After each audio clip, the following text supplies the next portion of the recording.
January 17, 1946, Yokohama, Japan. The winter wind cuts through the rubble-strewn streets like a blade forged in silence. Smoke still rises from distant corners of the harbor, though the fires of war have long since died. A young woman in a threadbare kimono kneels beside what was once her home, now merely a skeletal frame of charred wood and broken stone. Her hands are wrapped in cloth strips, fingertips blackened from digging through ash in search of anything salvageable. A child clings to her side, hollow-eyed, his ribs visible beneath torn fabric. They have not eaten in 3 days. Across the street, a column of American soldiers moves through the devastation. Their boots crunch over shattered glass and debris.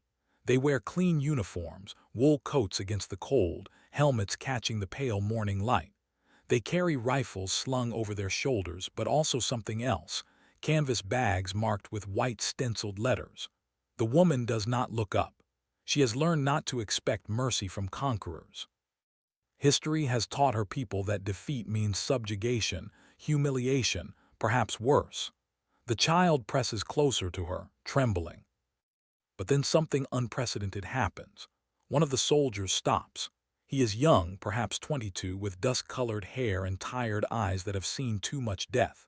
He reaches into his pack, pulls out a small brown package, and walks toward the woman. She flinches, instinctively shielding the child. The soldier kneels not in dominance but in something that resembles humility and places the package on the ground between them. Then he stands, nods once, and walks away without a word. The woman stares at the package for a long moment, unable to comprehend. When she finally unwraps it with shaking hands, she finds chocolate, crackers, canned meat, and cigarettes. The child begins to cry not from fear, but from the shock of unexpected kindness.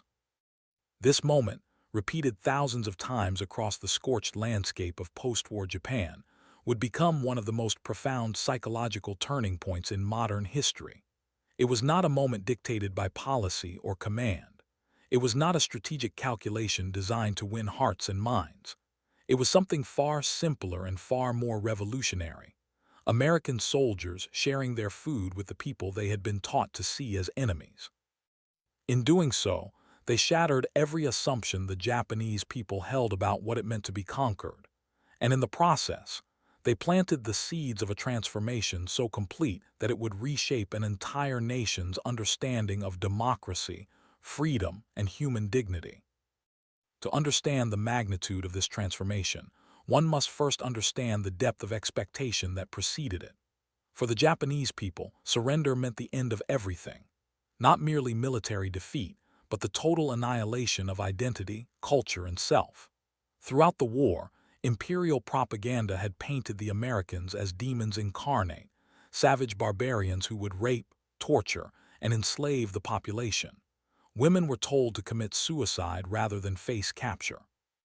Families prepared poison for their children. In Okinawa, hundreds had thrown themselves from cliffs rather than surrender to American forces. This was not irrational fear.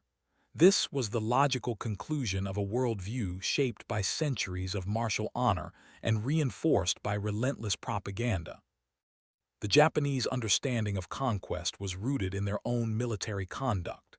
In Nanking, Japanese soldiers had slaughtered between 200,000 and 300,000 Chinese civilians in an orgy of violence that lasted 6 weeks. In Manila, during the battle for the Philippines, Japanese forces had massacred over 100,000 Filipino civilians rather than allow them to fall into American hands. Throughout occupied Asia, the Japanese military had imposed brutal regimes of forced labor, systematic rape, and mass execution. The comfort women system alone had enslaved over 200,000 women into sexual servitude. The Bataan Death March had killed thousands of American and Filipino prisoners through deliberate starvation, dehydration, and random execution. Unit 730, one had conducted biological warfare experiments on living human subjects, killing thousands more in the name of science. This was the template of conquest the Japanese people understood.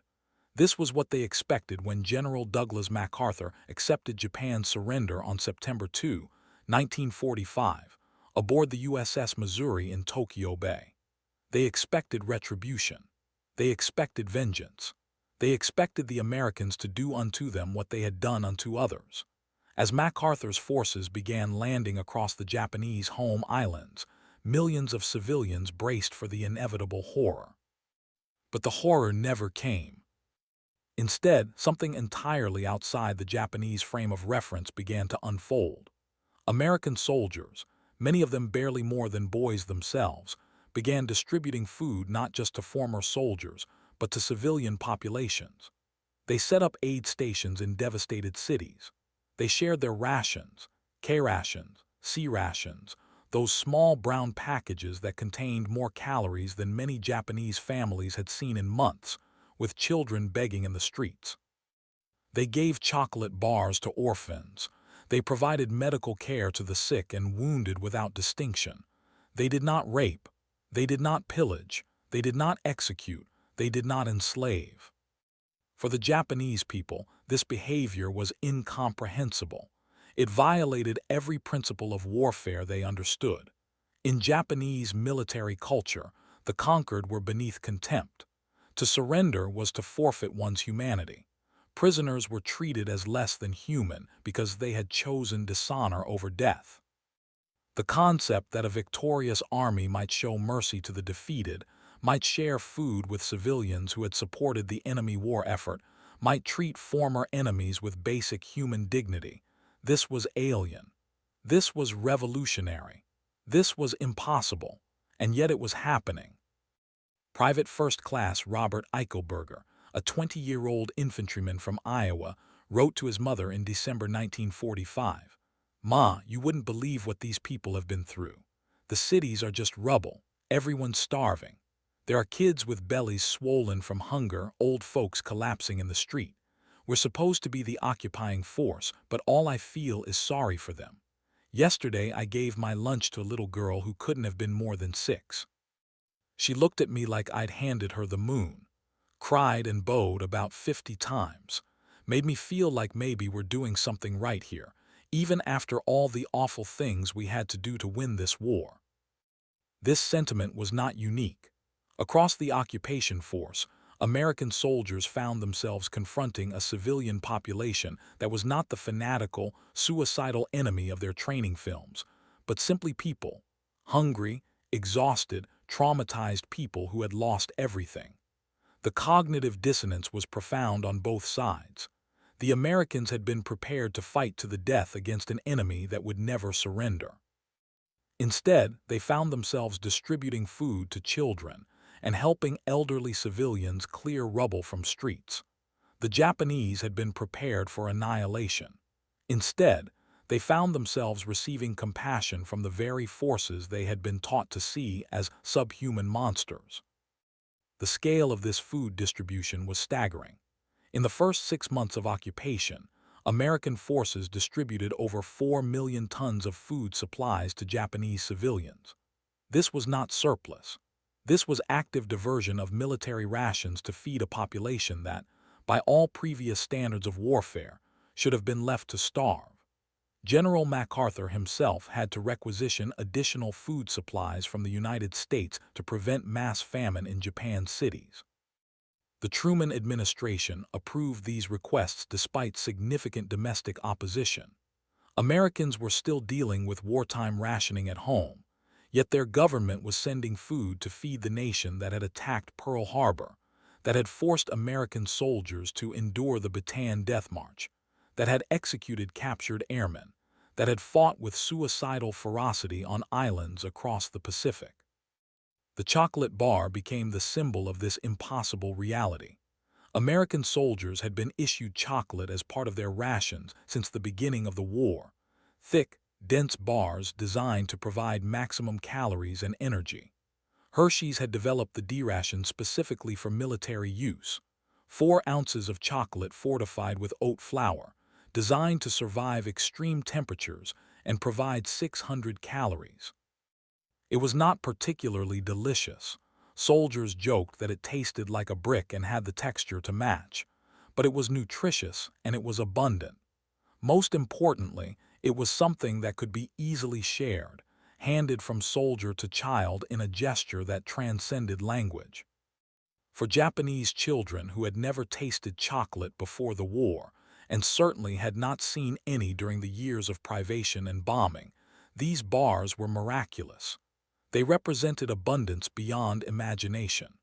More than that, they represented a kind of generosity that their own leaders had never shown them. While Japanese military officers had hoarded food and supplies as their empire collapsed, while civilians had been told to tighten their belts and sacrifice everything for the emperor, these American soldiers were giving away their own food to strangers, to former enemies. Mrs. Fumiko Hayashi was 19 years old in the winter of 1946, working as a translator for the American occupation forces in Tokyo. In an interview conducted decades later, she recalled, "I was terrified when the Americans came. We all were. My mother had sewn poison into the hem of my dress. She told me to take it if the soldiers tried to hurt me. But they didn't hurt me. They didn't hurt anyone. Instead, they gave us food. I remember the first time a soldier gave me chocolate. I didn't know what it was. He showed me how to unwrap it, and when I tasted it, I started crying. Not because it was delicious, though it was, but because I realized that everything we had been told was a lie. These were not demons. These were just young men, far from home, who saw us as human beings. That piece of chocolate destroyed the emperor's lie more effectively than any bomb could have." This destruction of the imperial lie was not incidental. It was central to understanding why food sharing became so psychologically powerful. The Japanese people had been told that surrender meant death or worse than death. They had been told that Americans were subhuman savages incapable of mercy. They had been told that their only choices were victory or annihilation. Every chocolate bar, every shared meal, every act of unearned kindness from American soldiers directly contradicted these lies. And contradictions, when experienced viscerally and repeatedly, destroy belief systems. The Japanese military had understood the power of food control. Throughout the war, they had used starvation as a weapon against conquered populations. They had denied food to prisoners of war, watching them waste away on a handful of rice a day. They had extracted resources from occupied territories with no concern for the resulting famines. They had taught their own people to accept hunger as patriotic sacrifice. Food was power, and power was exercised through withholding, through scarcity, through control. But here were these American soldiers, demonstrating a completely different relationship with food and power. They had abundance, more food than they could eat, and they shared it freely. They had power, absolute power as occupiers, and they used it to feed rather than to starve. This was not soft-heartedness or weakness. The Americans had just demonstrated their military might by incinerating entire cities with firebombs and unleashing the atomic bomb on Hiroshima and Nagasaki. The Japanese people knew the Americans could destroy them utterly if they chose, but they were choosing something else. They were choosing mercy. They were choosing to treat the defeated with dignity. They were choosing to see their former enemies as fellow human beings worthy of food and care. This choice had theological implications for a society that had been taught to worship the emperor as a living god. If the emperor was divine, then his proclamations were absolute truth. He had proclaimed that Americans were demons, that surrender was unthinkable, that death was preferable to defeat. But the Americans were not demons. They were giving food to starving children. The emperor had been wrong. And if the emperor could be wrong about something so fundamental, then perhaps he was not divine after all. Perhaps the entire structure of belief that had sent millions of Japanese to their deaths in the name of imperial glory was built on falsehood. The process of ideological transformation through food sharing was not instantaneous, but it was inexorable. Day by day, meal by meal, chocolate bar by chocolate bar, the Japanese people's understanding of their own defeat was being rewritten. They had expected humiliation and found compassion. They had expected starvation and found abundance. They had expected occupation by monsters and found occupation by human beings who seemed genuinely troubled by Japanese suffering. This is not to romanticize the American occupation or to suggest it was without flaws, contradictions, and failures. There were incidents of misconduct. There were military courts and harsh enforcement of occupation law. There was strategic calculation in everything MacArthur did, including food distribution. The United States needed Japan as a bulwark against Soviet expansion in Asia, and a starving, resentful population would not serve that strategic purpose. The kindness had context and purpose. But none of that strategic reality diminishes the psychological impact of the food sharing itself.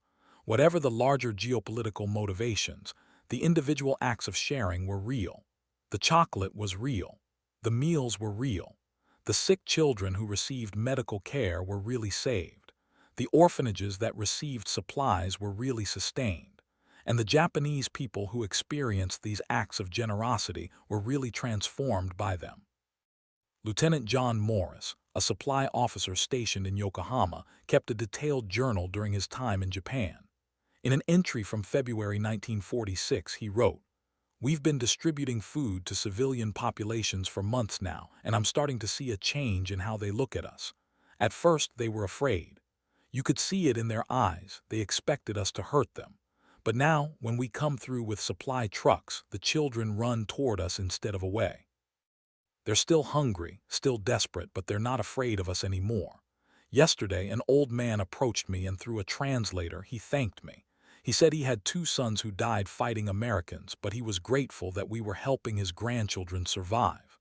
I didn't know what to say to that. What do you say to a man whose sons you might have killed, who's thanking you for keeping his grandchildren alive? It made me think about what we're really doing here. We're not just occupying Japan. We're showing them a different way of being in the world. This different way of being in the world was, fundamentally, the American way, though Americans themselves did not always live up to their own ideals. It was the idea that abundance should be shared, that power should be exercised with restraint, that even former enemies deserved basic human dignity. It was the democratic principle that all humans have inherent worth, regardless of nationality or allegiance. It was the revolutionary notion that victory did not require humiliation, that peace could be built on something other than vengeance. The Japanese people had never encountered this framework before. Their own history was filled with brutal power struggles, periods of civil war where the defeated were routinely executed, occupations marked by harsh repression. Their conquest of Asia had been characterized by extraordinary cruelty precisely because that was the template they understood. Might made right. The strong dominated the weak. The conquered deserved no mercy because they had proven themselves inferior through defeat. But here was a superpower that had won total victory, yet was choosing not to exercise its right of conquest in the traditional manner. Instead, it was offering a different vision. A vision of reconstruction rather than punishment, of rehabilitation rather than retribution, of shared humanity rather than racial hierarchy. And that vision was communicated not through grand speeches or philosophical treatises, but through simple acts of sharing food. By the spring of 1946, the transformation was becoming visible in Japanese society. Civilians who had initially avoided American soldiers were now approaching them, seeking help, offering assistance as translators and guides. Women who had been told to fear rape began working in American offices. Children who had been taught to throw grenades at American tanks were instead begging for chocolate and learning English words. The black market that had flourished in the immediate aftermath of surrender was being gradually replaced by organized distribution networks that ensured broader access to American food supplies. The Japanese government, such as it was under occupation, found itself facing a population whose loyalty to the old order had been fundamentally shaken. Emperor Hirohito's New Year's radio address in 1946 included his renunciation of divinity, a statement that would have been unthinkable before defeat. But by that point, many Japanese had already begun to question the imperial mythology. They had been told that the Americans would destroy them, yet they were being fed by American hands. They had been told that surrender meant the end of Japanese civilization, yet Japanese civilization was continuing, sustained in part by American food aid. The cognitive dissonance between propaganda and reality had created an opening for new ideas, new possibilities, new ways of organizing society. This opening would eventually lead to Japan's post-war constitution, written largely by American advisors, that enshrined democratic principles, rejected militarism, and guaranteed individual rights. It would lead to land reform that broke the power of the old aristocracy. It would lead to women's suffrage, labor rights, and educational reform. It would lead to the creation of a democratic Japan that would become one of America's closest allies and most successful democracies in Asia. But all of these political transformations had their psychological roots in those first months of occupation, when American soldiers shared their rations with starving civilians and demonstrated through action that a different kind of relationship between victor and vanquished was possible. The food itself told a story about America that no propaganda could have conveyed. The sheer variety was overwhelming. Sea rations contained meat stew, beans with pork, ham and eggs, spaghetti, chicken. There were crackers and biscuits, candy and chewing gum, instant coffee and powdered lemonade, cigarettes and matches. K rations included cheese, fruit bars, bouillon powder, and those ubiquitous chocolate bars. The packaging was sophisticated, designed to preserve freshness and prevent spoilage. Everything was portioned, standardized, mass-produced with an efficiency that Japanese industry, even at its wartime peak, had never achieved. For a nation that had been on starvation rations since at least 1944, where civilians in Tokyo were surviving on 1,200 calories a day, well below the minimum needed for health, these American rations represented impossible abundance. The idea that soldiers, ordinary soldiers, were eating this well, and moreover were eating so well that they could afford to give food away, was a revelation. It spoke to an industrial capacity and economic strength that Japan had never possessed. It spoke to a society that produced enough not just for survival, but for surplus. It spoke to a fundamental difference in national wealth and organization. But more than wealth, the food spoke to values. Japanese soldiers had been taught that suffering was virtuous, that deprivation built character, that endurance in the face of hunger was a mark of spiritual strength. The kamikaze pilots had been celebrated for their willingness to die, not for their access to resources. The whole apparatus of Japanese militarism had glorified sacrifice and scarcity as noble. But here were American soldiers who seemed to believe that having enough food was simply normal, that sharing abundance was natural, that no one should have to starve. This was the practical manifestation of democratic ideals. Democracy, in the American conception, was not just about voting or political structures. It was about the belief that ordinary people deserved decent lives, that societies should be organized to provide material comfort and opportunity to the many rather than just the few, that human flourishing was desirable and achievable. The Japanese people had been told that such ideas were weak, decadent, proof of American moral inferiority. But who seemed weaker now? The empire that had starved its own people in the name of glory, or the republic that fed even its defeated enemies? This question haunted the Japanese intellectuals and educators who would shape post-war Japanese society. Professor Tadao Yanehara, a Christian economist who had been imprisoned for opposing the war, wrote in 1947, "The Americans have taught us something our own leaders never understood, that a nation's strength lies not in its willingness to sacrifice its people, but in its ability to sustain them. We sent our young men to die for the emperor, telling them that spiritual strength would overcome material weakness. The Americans sent their young men to fight with every possible advantage, and then taught them to show mercy in victory. We taught our people to accept suffering as fate. They teach their people to pursue happiness as a right, which philosophy built a stronger nation. The answer is written in every chocolate bar handed to a Japanese child. The pursuit of happiness, that peculiarly American constitutional guarantee, was indeed being taught through chocolate bars and sea rations. The Japanese people were learning that it was possible to organize a society around the proposition that life should be something more than mere survival, that people could expect not just to endure but to thrive, that government existed not to extract sacrifice from its citizens, but to secure their welfare. These were revolutionary concepts in a nation that had just spent 15 years in aggressive war and total mobilization. Speed of transformation was remarkable. By 1947, less than 2 years after surrender, Japan was beginning to recover economically. American food aid had prevented the mass starvation that many had predicted. Agricultural production was reviving under land reforms that gave farmers ownership of the land they worked. Urban reconstruction was underway, with American assistance and guidance.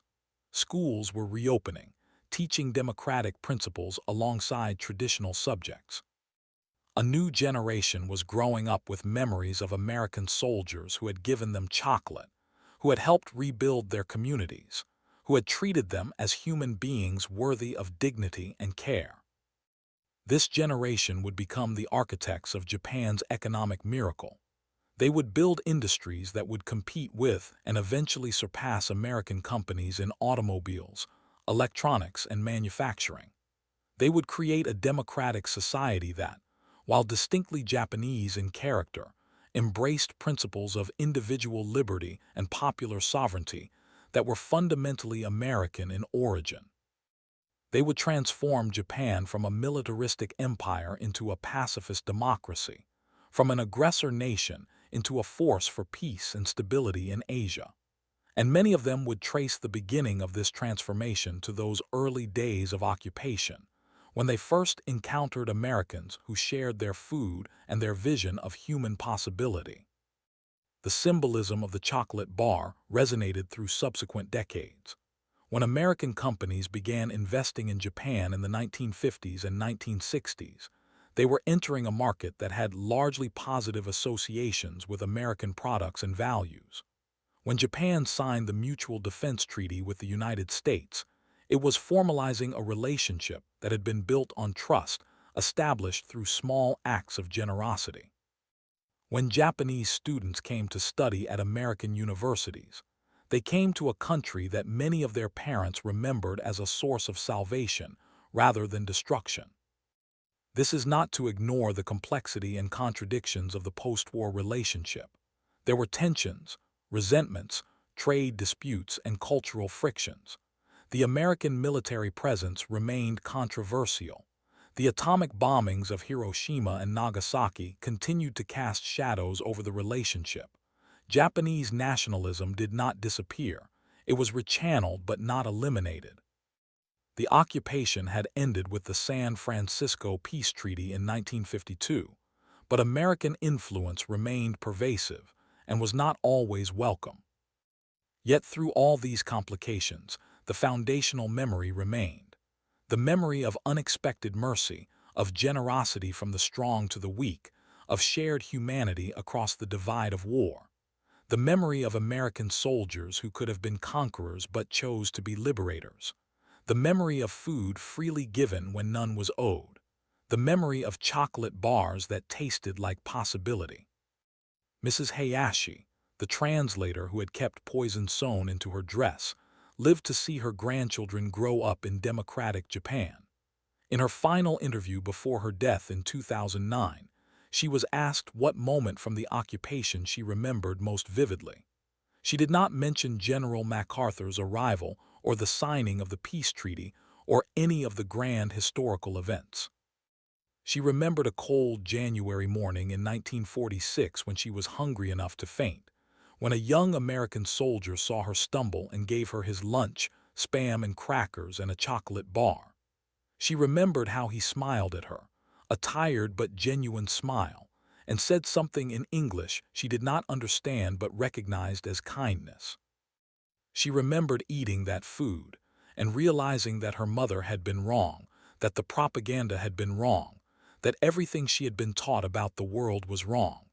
And she remembered thinking that if this was what democracy looked like, if it meant that even your enemies would feed you when you were hungry, then perhaps democracy was worth believing in after all. That thought, multiplied across millions of Japanese civilians, became the foundation of one of history's most successful democratic transitions. It began not with constitutional conventions or political reforms, but with acts of ordinary human decency. It began with soldiers who saw beyond the categories of friend and enemy to recognize simple human need. It began with the radical proposition that victory could be merciful, that power could be generous, that abundance was meant to be shared. The lesson was not lost on the world. The Marshall Plan that rebuilt Europe, the development assistance programs that would characterize American foreign policy during the Cold War, the idea that the United States had a responsibility to use its wealth and power to help others. All of these drew on the example of post-war Japan. The recognition that former enemies could become friends, that economic reconstruction could prevent future wars, that generosity might be more effective than punishment in building lasting peace. These insights, paid for in chocolate bars and shared rations across the ruins of Japanese cities, would shape international relations for decades to come. In the end, the story of American soldiers sharing their rations with Japanese civilians is not simply a story about food or occupation policy. It is a story about the power of small acts to transform understanding, about how individual moments of kindness can accumulate into historical change, about the possibility of building peace on something other than vengeance and fear. It is a story about what happens when the strong choose mercy over domination, when the victorious see the defeated not as objects of contempt, but as fellow human beings deserving of care. The Japanese people could not believe that American soldiers would share their rations with them, because it contradicted everything they had been taught, everything their history and culture had prepared them to expect. But the Americans did share their rations, again and again, day after day, through the long winter of 1946 and the spring that followed. And in doing so, they demonstrated that a different world was possible, a world where nations could move beyond cycles of revenge, where former enemies could become partners, where the abundance of democracy could be extended even to those who had fought against it. That vision, carried in canvas bags and wrapped in brown paper, tasting of chocolate and possibility, would prove more durable than any empire built on conquest and cruelty. It would outlast the propagandists and militarists who had sent millions to die for empty glory. It would become the foundation of a friendship between nations that, by all previous rules of history, should have remained eternal enemies. And it began with something as simple and profound as a hungry child receiving bread from a soldier's hand, learning in that moment that the world could be kinder than fear had taught her to expect, and carrying that lesson forward into a future neither empire nor propaganda could have imagined. The chocolate bar, that most American of symbols, had done its work. In the ruins of total war, it had planted seeds of peace. In the depths of ideological certainty, it had opened space for doubt and transformation. In the face of hunger and despair, it had offered not just calories but hope, the most revolutionary gift of all.